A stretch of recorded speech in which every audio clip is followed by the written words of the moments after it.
Chapter 11, 29th September. Today, Julian and I explored the sea caves, and I must record what happened there while it is fresh, because the details are already beginning to feel unstable in my memory, as things do when they are too large or too strange for the ordinary architecture of recollection. The caves are accessible only at low tide, which on Arra means a window of approximately 3 hours twice daily.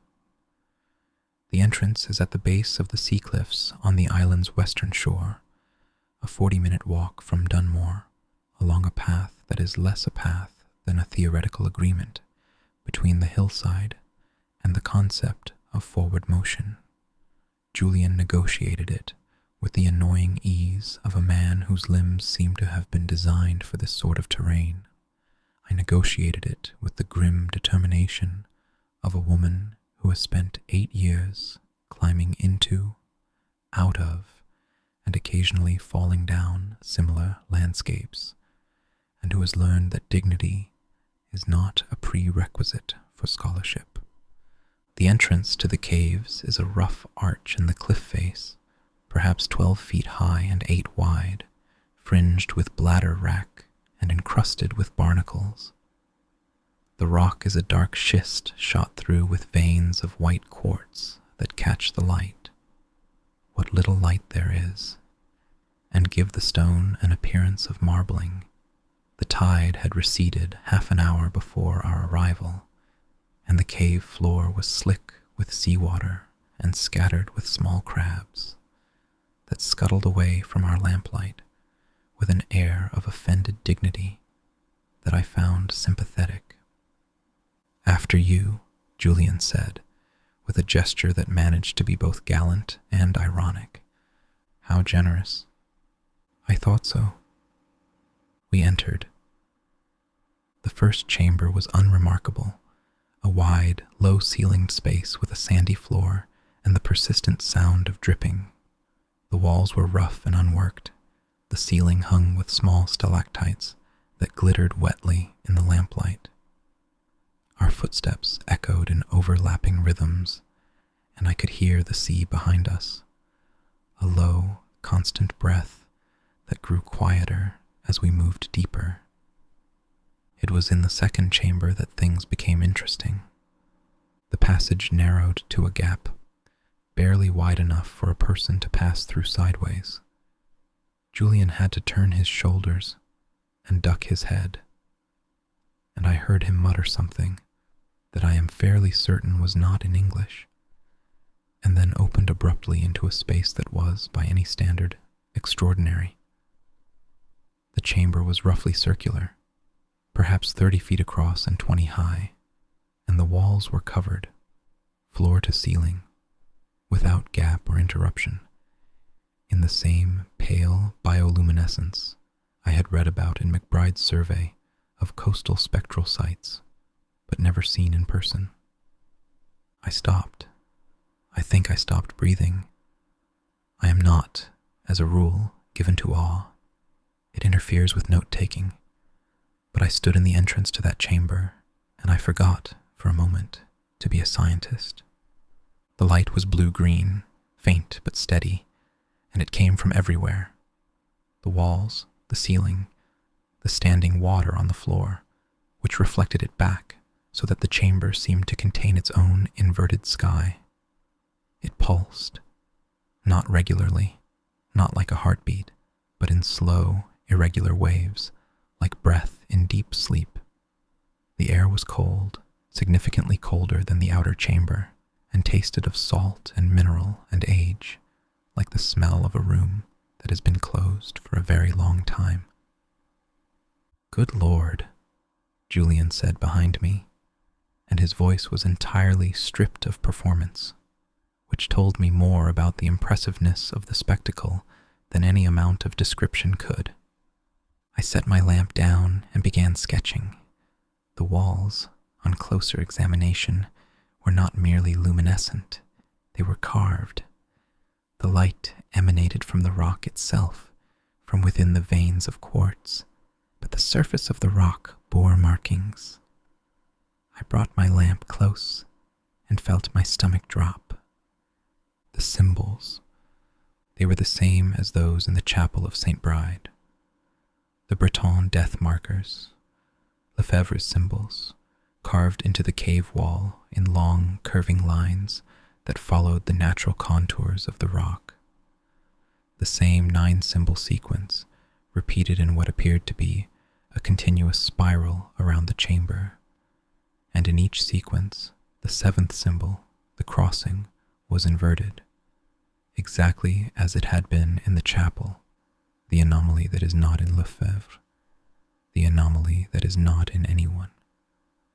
"Julian," I said, "come and look at this." He came. He looked. I watched his face in the blue-green light and saw the same recognition I had felt, the widening of the eyes, the slight parting of the lips, the quick inward breath of someone who has just seen something they have been looking for, without knowing they were looking for it. He leaned closer. "These predate the chapel carvings," he said. "The erosion patterns. Look, the edges are softer. The ones in the chapel were copies. These are the originals." "Yes. Clara, this is..." "I know." He reached out and touched one of the symbols, the one nearest to him, a spiral with a line through it, the marker that Lefebvre classified as the threshold indicator, the symbol that in Breton tradition marks the place where the boundary between worlds is thinnest. The sound he made was not loud, a sharp, bitten-off thing, a hiss through clenched teeth. He pulled his hand back and held it against his chest, and for a moment his face was not composed. It was not arranged into any expression at all, and what showed beneath the absence was pain. "Julian, the rock is sharp." He turned his hand over, flexing the fingers, and smiled, the easy, deflecting smile that I have learned to distrust. "Barnacles, probably. I should have been more careful." I looked at his hand. In the blue-green light I could not see clearly, but I thought I saw a mark on his palm that was not a cut. It was red, burn red, and it had a shape that was not the shape of a barnacle. "Let me see," I said. "It's nothing." He put his hand in his pocket. "Shall we continue? There's more chamber ahead." I let it go. I should not have let it go. I am a scholar, and scholars do not let things go. We worry at them until they give up their secrets, or we give up our sanity, whichever comes first. But something in his face warned me off, some quality of the pain that was not merely physical, and I am not, despite my reputation, entirely without the ability to read a room. We pressed deeper. The 3rd chamber was smaller, lower, and the bioluminescence dimmer, concentrated in patches that clung to the ceiling like strange constellations. The floor here was not sand, but bare rock, smooth and dark. And at its center was a pool of water so still that it did not look like water at all. It looked like a hole cut into the floor of the world, a window into somewhere beneath.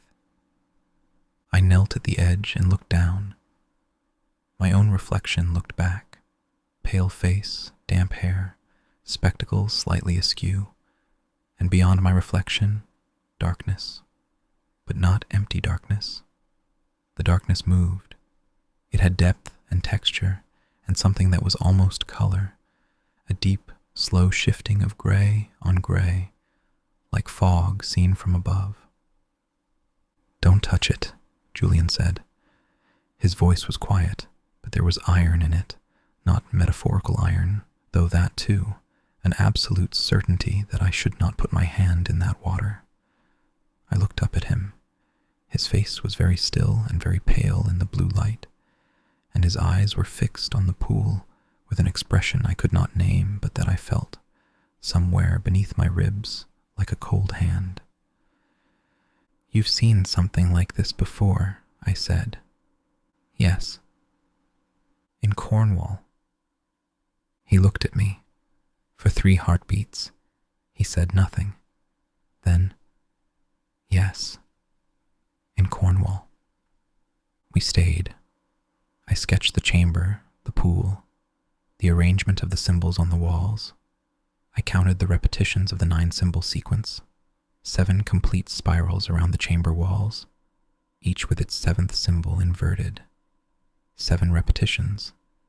In the spectral traditions of the Celtic world, 7 is the number of passages, the number of doorways, the number of times a soul crosses the threshold between worlds before it finds its rest. Julian stood behind me while I worked, and he was very still, in that particular stillness of his, not restfulness, but vigilance, the stillness of something that is holding itself in check. Then we heard it. Music. Or not music exactly. Sound, organized into something resembling melody, but with a quality that no instrument I know could produce. It came from the pool, or from beneath it, or from the walls, or from everywhere.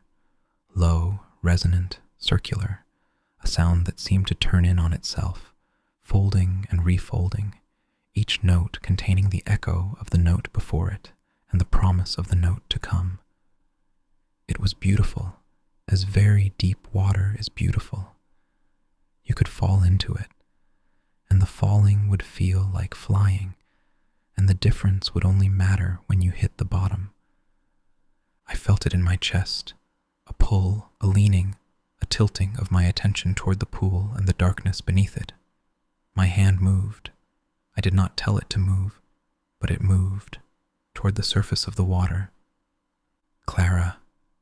Julian's hand closed around my wrist. We need to go. His grip was ice, not cold. Ice. The cold of something that has not been warm in a long time, possibly ever. A cold that had nothing to do with the cave or the weather or the water, and everything to do with whatever Julian Ashworth was, beneath the surface he presented to the world. The tide, I said, because I am a practical woman, and because the music was still pulling at me, and I needed a practical reason to move. The tide, he agreed, though the tide, I suspect, was not what concerned him. We went, quickly, more quickly than was comfortable, back through the carved chamber and the narrow passage and the outer cave, our lamps swinging wild shadows against the walls, our footsteps splashing in water that was higher than it had been when we entered. The sea was reclaiming the caves, and we scrambled out through the entrance with the first tongues of the incoming tide licking at our heels, and stood on the rocks in the gray afternoon light and breathed. Julian was still holding my wrist. He let go when he realized, and I saw him look at his hand, the one that had touched the symbol, and close it into a fist and put it back in his pocket. That pool, I said. It's a mirror into the gray world, isn't it? I think so. And the music? The warden, Julian said, or something of his. He looked at me, and whatever he saw in my face made him add, we should not go back there without preparation. Real preparation, Clara, not salt and heather. I know. Do you? Because your eyes are still doing the thing they do when you found something extraordinary, and you're already planning how to get closer to it. My eyes don't do a thing. Your eyes do several things, most of them alarming. I did not respond to this because I had no idea how to respond to this, and because we had reached the path and the climb demanded my full attention, and because Julian Ashworth, making observations about my eyes, was a data point I was not yet prepared to catalogue. It is late. I am sitting at my desk with a cup of tea that has gone cold, and my field notes spread before me and Bram asleep on the chapter about Normandy poltergeists. Julian is in the armchair with a book, the lamplight catching the sharp angles of his face. He has been reading the same page for 20 minutes. I know this because I have been watching, which is, as I have noted before, a professional habit and not a personal one. His right hand is resting on the arm of the chair, palm up. He thinks I cannot see it from this angle, but he is wrong. The lamp is positioned such that I have a clear view. There is a mark on his palm. It is not a cut. It is a burn, a clean, specific burn in the shape of the symbol he touched, the threshold indicator, seared into his skin as iron sears. The symbols in the cave are carved into quartz, not iron. Quartz does not burn, not living people anyway. I am now 97% certain. I have not said anything. I will not say anything.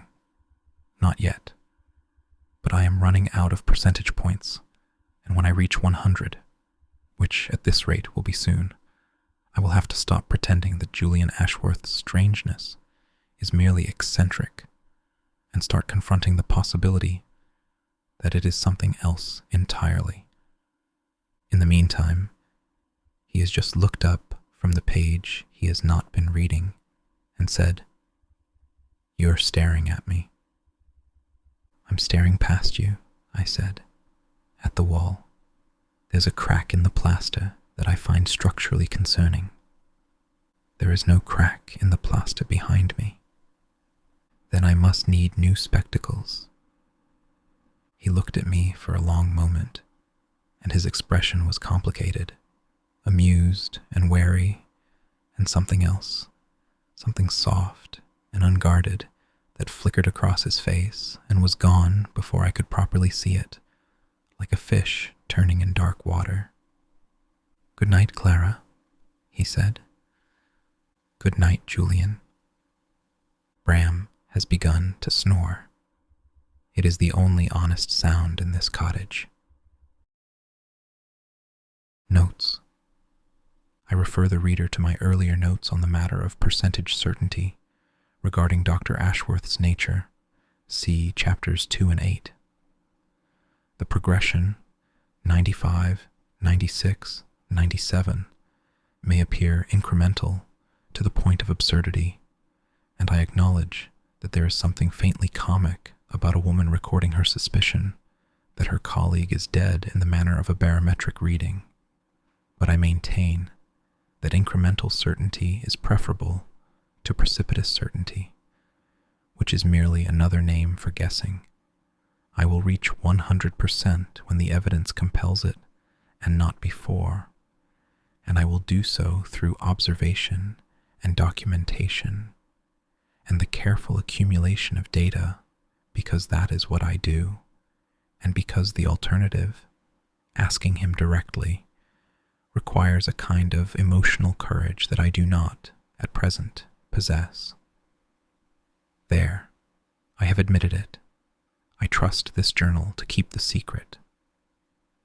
The number 7 recurs with remarkable frequency in Celtic spectral traditions. Lefebvre documented 7 threshold markers in the Breton caves at Carnac. McBride found 7 categories of spectral manifestation in his survey of Scottish coastal sites. Alderman, somewhat fancifully, proposed that the human soul crosses 7 thresholds of dissolution between death and final rest, each corresponding to the loss of a different faculty: memory, speech, sight, hearing, touch, will, and finally identity. I find Alderman's schema dubiously neat, but the recurrence of the number is, I think, not coincidental. Chapter 12. 1st October. I have been dragged to the pub. This requires explanation. I do not, as a rule, go to pubs. I find them noisy, warm, and populated by people who wish to make conversation, all of which are conditions I actively avoid. my ideal evening, and I recognize that this marks me as irreparably odd, a fact I accepted long ago and have since cultivated as a point of professional identity, involves a desk, a lamp, a cat, and the absence of other human beings. I have spent many such evenings, and have never once found them lacking. Julian, however, has decided that I am insufficiently embedded in the community. Fieldwork, he said this morning, lounging against the kitchen door frame with a cup of tea and the air of a man who has never been uncomfortable anywhere, is not merely the collection of data, it is the cultivation of trust. And trust, Clara, is not cultivated by sitting in a cottage with a cat. Bram is excellent company. Bram is asleep in the coal scuttle. Bram has range. But Julian would not be deflected. He had, it emerged, already arranged an evening at the Anchor, or rather, he had mentioned to Moira that he might go, and Moira had mentioned it to Hamish, and Hamish had mentioned it to no one, presumably, because Hamish does not mention things, and yet somehow the entire village now expected us. Julian does this. He creates social occasions, the way weather creates clouds, not through any visible effort, but through the interaction of invisible forces that converge around him and produce an event. And so, at 7 o'clock on a Tuesday evening, I found myself sitting in the corner of the Anchor, with Bram on my lap. The pub welcomes cats, which is the only point in its favour, and a glass of whiskey that I had not asked for, but that had appeared, presumably through the agency of old Kate, who was installed in her usual chair by the fire, and who keeps a bottle of her son's whiskey behind the bar for what she calls medicinal purposes. The pub itself is a low-ceilinged room with stone walls, dark beams, and a fire that produces more smoke than heat, but which the locals appear to find adequate. The furniture is mismatched. Wooden chairs, stools, a bench along one wall, with cushions of varying provenance. There is a bar made from what appears to be a repurposed church pew, behind which stands Dougal, the publican, a thin, taciturn man who communicates primarily through the raising and lowering of his eyebrows, a system that the regulars appear to have decoded, but that remains opaque to me. Julian was at the bar within 5 minutes of arrival, and at the center of a knot of locals within 10. This is how it always goes. I have watched it happen in pubs in 6 countries, and it never varies. He buys a round, he asks a question, he listens with the appearance of total fascination, and within the hour he knows everyone's name and they know his. And he has been invited to 3 dinners and a funeral. He has a gift for it, for making people feel that they are the most interesting thing in the room, that their stories matter, that their company is a delight rather than an obligation. Whether this is genuine or performed, I have never been able to determine. Possibly both. Possibly the distinction does not apply to Julian, who has blurred the line between sincerity and charm so thoroughly that I suspect even he could not locate it. Meg and Thomas were there too, seated at a table with a group of younger villagers. Meg, who has a sociability that I find baffling in someone who chose to study the dead for a living, was laughing at something a young fisherman had said. Thomas was quieter. He is always quieter. I sometimes forget he is in a room, which I mean as a compliment, but he was smiling, and he had a pint in front of him, and he looked, for the first time since arriving on Arra, as though he were not wishing himself elsewhere. I am fond of Thomas. He reminds me of myself, if I were taller and less argumentative and capable of sitting in a social setting without the expression of someone who has been placed on a shelf and forgotten. I sat in my corner with Bram and my whiskey and a copy of Alderman's Spectral Architectures that I had brought for company, and I was, if not content, then at least adequately insulated from the social demands of the evening. The noise of the pub washed over me, laughter, conversation, the clink of glasses, someone playing a fiddle badly in the far corner, and I read and drank and scratched Bram behind his ears and thought about the inverted crossing symbols and what they might mean. It was Moira who interrupted my solitude, which is the only kind of interruption I do not resent, because Moira has the rare quality of being able to sit beside a person without immediately requiring them to speak. She settled onto the bench next to me with a glass of something dark, porter, I think, and for several minutes said nothing. We watched the room. Julian was telling a story that involved large hand gestures and had produced laughter from half the bar. Old Kate was watching him from her chair with an expression that combined amusement and assessment in roughly equal measure. "He's something, isn't he?" Moira said. It was not a question. "He is something," I agreed. "I have not yet determined what." Moira looked at me.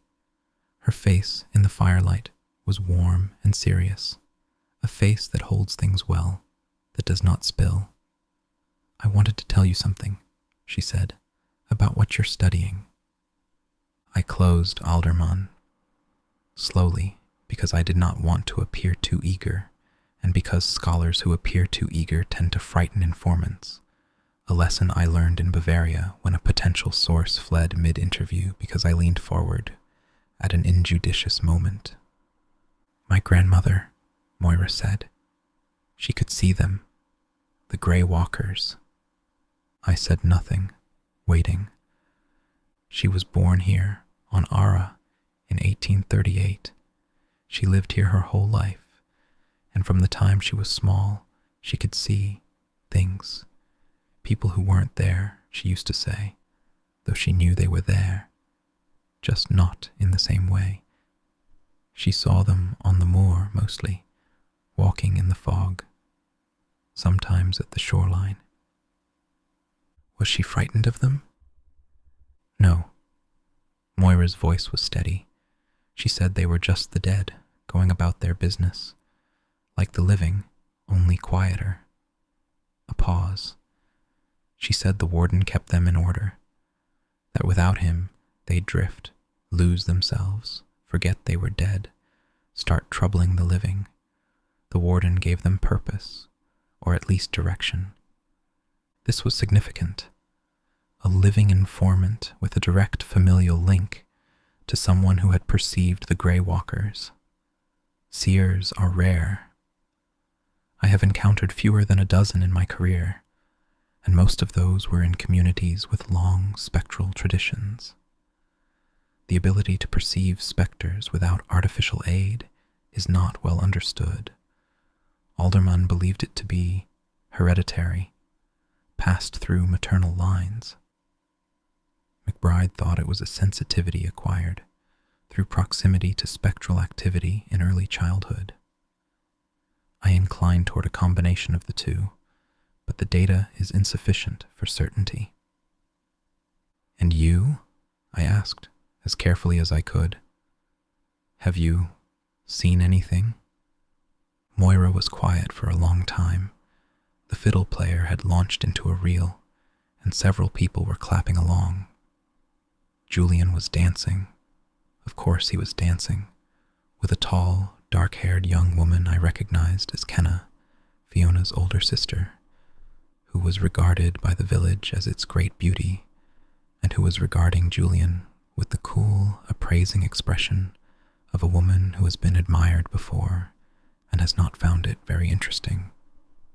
"Sometimes," Moira said.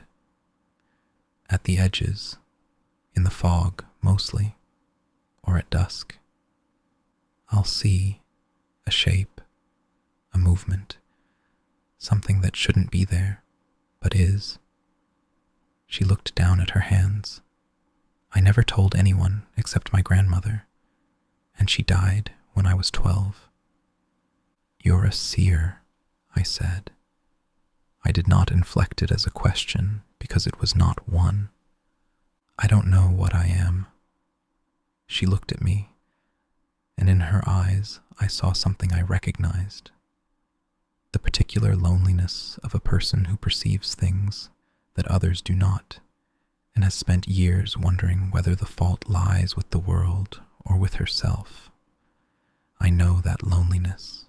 I have lived in it. It is the cost of seeing clearly in a world that prefers its vision blurred. You're a seer, I said again, and this time I let warmth into it, though warmth is not a thing I deploy naturally, and I am told it comes across, when I attempt it, as slightly alarming.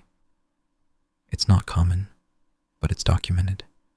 You are not imagining things, and you are not mad. Your grandmother wasn't mad either. Moira's eyes went bright. She blinked, looked away, drank her porter. Thank you, she said, in a voice that was rougher than before. I wanted to ask her more, 12 questions, 24, but I could see that she had reached the limit of what she was prepared to share in a crowded pub, and I am learning, slowly and grudgingly, that the pace of trust is not set by the person who wants the information, but by the person who holds it. So I said, I'd like to talk more about this when you're ready. There's no hurry. Which was a lie. There was considerable hurry, the Compendium and the Edinburgh chair both pressing on me like weights. But it was a useful lie, and I think Moira knew it and was grateful for it anyway.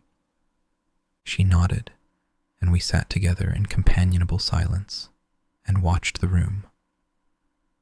Julian was still dancing with Kenna. This, I should note, was not dancing in any formal sense. It was the shuffling, stamping, arm-waving thing that happens in Scottish pubs when someone plays a reel and the whiskey has been flowing and the normal rules of bodily coordination are temporarily suspended. Julian, naturally, was excellent at it. He moved with an easy grace that should not have been possible for a man his height, and that certainly was not fair to the rest of us, who had been given the standard issue human relationship with rhythm, which is to say, an adversarial one. Kenna, to her credit, was not charmed. She danced with him as one might play a game of chess with a skilled opponent, competitively, watchfully, giving nothing away. I noted this. I am not sure why I noted this, or why it occupied 3 lines of my field journal, but I have decided that it is relevant to my broader study of Julian's social behavior and its effectiveness across different populations. It was at the end of the evening, when the fire had burned low and the crowd had thinned, and I was on my 3rd whiskey and 2nd chapter of Alderman, that old Kate materialized beside me. She has a way of doing this, of being not there and then being there, without any visible transition, which is either a consequence of her age, her temperament, or a lifetime spent in proximity to beings who do the same thing. You're settling in, she said. It could have been an observation or a verdict. I'm trying. She looked at me with those dark, sharp eyes. You know, you're not the first scholar to come to Arra. I looked up from my book. I know. Urquhart in 1867. His survey is fragmentary, but not Urquhart. She took a drink. There was another, after him, a woman, as it happens, from Aberdeen, came in the spring of 97, took rooms at this very pub. I had not encountered any reference to a second scholar. What was she studying? Same thing you are. The Grey Walkers, the Warden, the Boundary. Kate's voice was level. She was clever, like you. Thorough, like you. Stubborn, like you. What happened to her? Kate looked at me for a long moment. The fire popped. The fiddle player had gone home. Julian was at the bar, settling the tab, his laugh carrying across the room. She didn't leave, Kate said. I waited for more. Kate drained her glass, set it down on the table, and stood. Good night, Dr. Lennox, she said. Mind how you go. And she left, and I sat with my whiskey and my cat, and the particular cold that comes not from the weather, but from inside. And I thought about a woman from Aberdeen who came to Arra in 1897 and did not leave, and what that meant, and whether it was a warning or a prophecy or simply a story. Julian appeared at my elbow. Ready? Yes, I said, and I put Alderman in my satchel and gathered Bram, who was sleeping and objected strenuously to being gathered. And we walked back to the cottage in the dark with the sound of the sea below us and the stars hard and cold overhead. And I did not tell Julian what Kate had said, because I did not yet know what to do with it, and because there are some things I need to sit with before I can make them into words. He walked close enough that his shoulder nearly touched mine. His coat smelled of peat smoke and salt air, and beneath those a cooler scent, mineral and not quite human. I did not move away. Notes. The phenomenon of the seer, an individual capable of perceiving spectral entities without the aid of ritual, technology, or spectral attractants, has been documented across every culture in which thanatological fieldwork has been conducted. In Scotland, the gift is sometimes called unhurried, the two sights, and is traditionally understood to be hereditary, passing through the maternal line. Alderman's study of 47 documented seers across Britain, The Perceiving Eye, 1891, found that 82% had at least one direct ancestor with the same ability, though his sample is skewed toward communities with strong oral traditions, where such information is more likely to be preserved.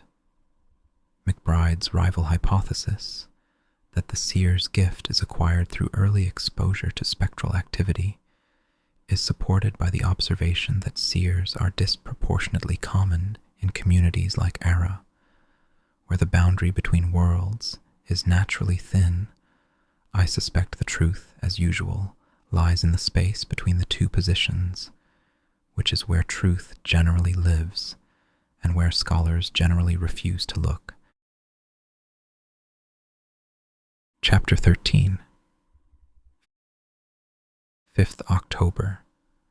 The fieldwork is accelerating, and I am struggling to keep pace with my own notes, which is a problem I have not encountered since the Paris catacombs, and which I greet with the same mixture of exhilaration and alarm. In the past 4 days, I have had 6 encounters with Seoras, 3 of which were substantive. He has grown more comfortable with me, or at least more curious, which in spectral behavior serves much the same function. He comes when I set out the offerings at dusk, appearing at the northern gap in the salt ring with the same gradual materialization I have described previously, and he stays longer each time. Last night, he remained visible for 43 minutes, which is, I believe, a record for sustained interaction with a grey walker by a non-seer. I have begun to compile his testimony in earnest, and the volume of material is both gratifying and slightly terrifying. Seoras died, by his own account, approximately 200 years ago. He is vague on the exact date, which is consistent with the general temporal disorientation observed in long-duration spectres across all documented traditions. He was a fisherman, unmarried, and he died in a storm off the western cliffs when his boat capsized. He does not remember the drowning itself. I was in the water, he told me, and then I was not, and then I was here, and I have been here since, which aligns with the common pattern of traumatic death amnesia that I documented extensively in my chapter on battlefield specters. He has told me other things too, that the Grey Walkers have their own society, loose and drifting but real, with hierarchies and customs and something that functions as gossip, that they gather at certain times, the dark of the moon, the turning of the seasons, when the fog comes in thick off the sea, and that these gatherings have a purpose he finds difficult to explain in living terms. It's not worship, he said, when I pressed him. It's not a meeting. It's more like a remembering. We stand together, and we remember what we are, and that keeps us. He paused. Without it, the edges start to go. You start to lose the shape of yourself. This testimony alone is worth the journey to Arra. No scholar in the history of thanatology has documented the social structures of a coherent spectral community from the inside. Every previous account has been observed from without, through the distorting lens of the living. Seoras is giving me the view from the other side of the glass, and it is rewriting everything I thought I knew about the relationship between death and identity. What makes Seoras unusual, and what makes the Grey Walkers as a class unusual, is his coherence. Common specters, as I have catalogued in the Compendium, tend to degrade over time. Their personalities simplify. Their memories erode. A spectre of 20 years may recall its name, its family, the circumstances of its death. A spectre of 200 years is typically reduced to a handful of repeated behaviors and phrases. A record with the needle stuck. This is the standard model, supported by decades of observation across hundreds of documented cases. Seoras does not fit the standard model. He is 2 centuries old and fully articulate.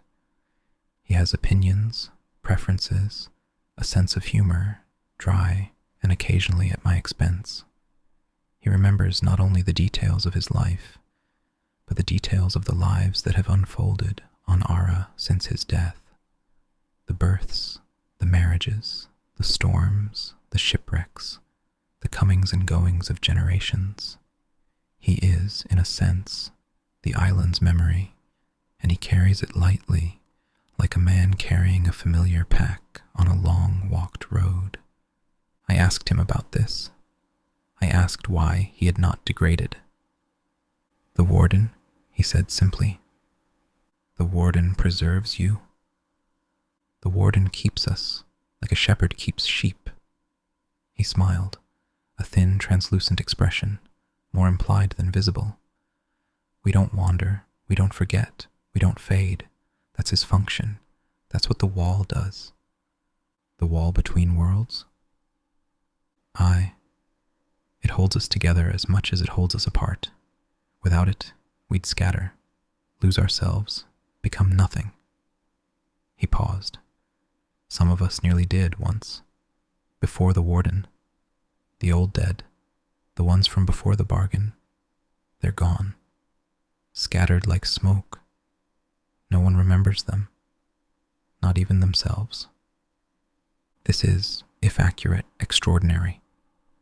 It suggests that the boundary between worlds on Arra is not merely a barrier, but a preservative, that the warden's function is not only to separate the living from the dead, but to maintain the integrity of the dead themselves.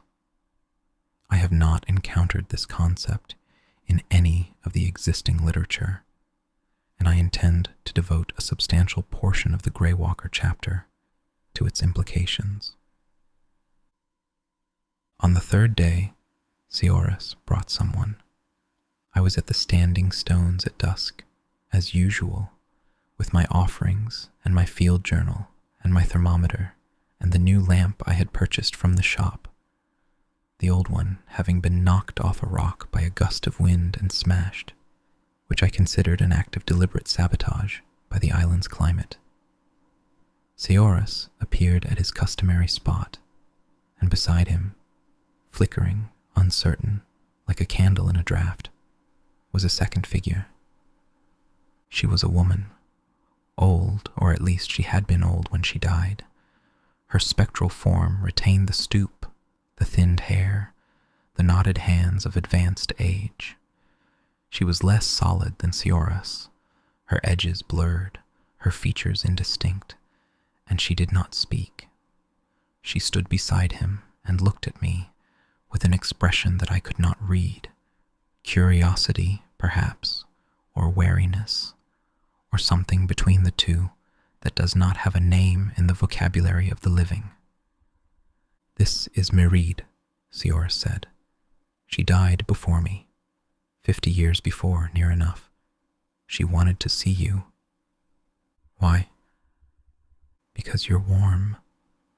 He said this as though it were obvious. We don't get many warm ones up close. The living don't come to the stones at dusk. They know better. I felt I should object to the implication that I did not know better, but I was too busy recording observations. Mairead's spectral signature was fainter than Seorus's. Her temperature differential was only 2 degrees compared to his 4, and she moved differently, with a drift and sway that suggested less anchorage to the physical world. She was, in Alderman's classification, a Category 3 spectre, coherent but diminished, retaining identity but losing detail. "Puss." She reached toward me. I did not pull back, though my body wanted to. Her hand passed through the space between us, and I felt it, a brush of cold across my forearm, not unpleasant, like the draught from a window left open in winter. She made a sound, not a word, a sigh or the memory of a sigh, a breath exhaled by lungs that had not drawn air in 250 years. Then she was gone, faded back into the mist like a stone sinking into deep water. Seorus watched her go. "She tires," he said. "Coming this close to the living takes something out of us, even with the warden's keeping. Thank you for bringing her."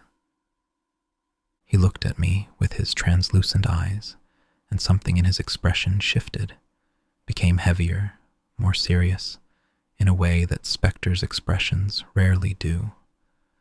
"The warden is interested in you," he said. "Interested how?" "He watches you. Through the wall, through the stones and the water and the fog. He watches you the way a man watches a door that he is waiting to open." "That's not a reassuring metaphor." "It isn't meant to be." He paused. "You're different from the others, the living who come and go. You see us, not just me, Mairead too. You see her clearly, don't you? Without your instruments, without your salt." I had seen Mairead without the aid of the offering or the salt ring. She'd been faint but visible, standing in the open moor beyond the range of any spectral attractant. I had not fully registered this until Seorus said it, which is the kind of oversight that would embarrass me if I had time for embarrassment. "I see her," I said. "That's what interests him." Seorus's form flickered, dimming. "Be careful, Dr. Lennox. The warden doesn't just watch. He collects." He was gone. The mist closed over the place where he had been, and I stood alone at the standing stones with my thermometer, and my notes, and the beginning of a fear that was not academic at all. Julian, meanwhile, has been mending a boat. I feel I must record this properly, because it is so entirely out of character that it warrants documentation as a phenomenon in its own right. Julian Ashworth, who once described manual labor as something that happens to other people, who has never, to my knowledge, picked up a tool that was not a pen, who conducts his fieldwork in a coat that costs more than most fishermen earn in a month, has spent the past 3 days in Hamish's boat shed, helping to repair a fishing boat that was damaged in the autumn storms. I discovered this by accident, having gone to the harbor to take temperature readings and finding Julian up to his elbows in tar and oakum, with sawdust in his hair and his coat folded on a barrel and his shirt sleeves rolled to the elbow. Hamish was beside him, holding a plank, and they were working in the kind of silence that men use when they have found a shared rhythm and do not need to fill it with words. I stood on the harbor wall and stared. Julian looked up, saw me, and grinned. A real grin, open and unguarded, the kind that transforms his face from handsome and composed to something less polished and more alive. "Don't say anything," he said. "I wasn't going to." "You were. I can see the sentence forming. Something about how I've never worked a day in my life." "I was going to say you have tar on your nose." He wiped his nose, which spread the tar further. Hamish made a sound that might have been a laugh, though it was difficult to tell with Hamish. I stayed longer than I intended. I told myself it was because the harbor provided useful vantage points for my temperature readings, which was true, and because the breeze off the water was carrying scent markers that I wanted to catalogue, which was not true in the slightest. What I actually did was sit on a coil of rope and watch Julian work, and I am going to be honest about this, because dishonesty in a field journal is a greater sin than sentimentality. He was good at it, not as he is good at charming a room or writing a paper. Those are skills of performance, of surface, of making the difficult look effortless. This was different. He worked slowly, carefully, his long fingers finding the seams where the planking had split, pressing oakum into the gaps with a steady, patient rhythm. Hamish showed him things: how to hold the caulking iron, how to read the grain of the wood, and Julian listened and nodded and did not attempt to be clever or witty about it, and I found this more unsettling than any of his usual behavior, because it suggested the existence of a Julian Ashworth who did not need to perform, who could simply be present in a task and let the task be enough. I also noticed, because I am, above all else, an observer, that he worked without gloves, and that his hands, bare in the cold October air, were not red with cold as a living man's hands would be. They were the same pale gray-white they always are, undifferentiated from the rest of his skin, as though his circulation did not respond to temperature because it did not, in fact, circulate. Hamish did not seem to notice, or if he did, he extended to Julian the same courtesy the island extends to all oddities, which is the courtesy of not looking too closely. I did not say any of the things I was thinking, which were numerous and included. Why are you doing this? Who are you when you're not performing? What does it mean that you look more like yourself, with tar on your nose, than you ever do in an Oxford common room? Instead, I took my temperature readings and went back to the cottage, and I sat at my desk and stared at my notes, and did not think about Julian's forearms, or how the light caught the angles of his face when he smiled without artifice, because these are not scientifically relevant observations, and they have no place in this journal. I have written them down anyway. This is, I recognize, a failure of methodology. Notes. The concept of the boundary as preservative rather than merely separative is, to my knowledge, entirely new to the field. The closest parallel in the existing literature is Lefebvre's suggestion, Le Mort Gardé, 1873, that certain spectral communities in Brittany are maintained by the proximity of a nœud spectral, a spectral node that anchors the dead in coherence. But Lefebvre's nodes are natural phenomena.